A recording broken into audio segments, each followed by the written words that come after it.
Il a plu à Dieu par la folie de la prédication de sauver ceux qui croient, car la folie de Dieu est plus sage que les hommes, et la faiblesse de Dieu est plus forte que les hommes. 1 Corinthiens 1, 21-25. L'histoire nous apprend que la propagation de l'Évangile se fit avec une rapidité stupéfiante au cours des premiers siècles de notre ère.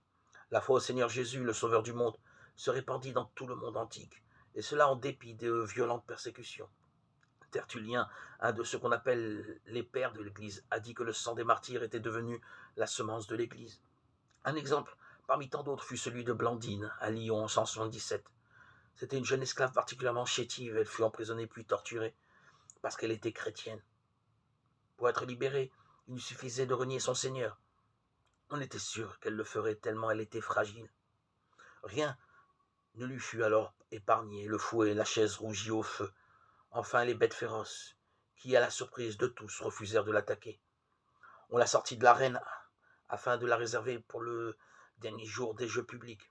Elle fut alors placée dans un filet livré à un taureau sauvage. Il fallut la transpercer d'une lance pour lui ôter la vie. Elle avait été fidèle jusqu'à la mort. Apocalypse 2:10. On peut imaginer les bourreaux rentrant chez eux le soir. S'ils étaient lucides, ils ont dû s'avouer vaincus, honteux et misérables. Ils avaient vu une chrétienne dont la foi avait brillé d'un éclat extraordinaire. Son sacrifice avait plus d'impact que beaucoup de sermons.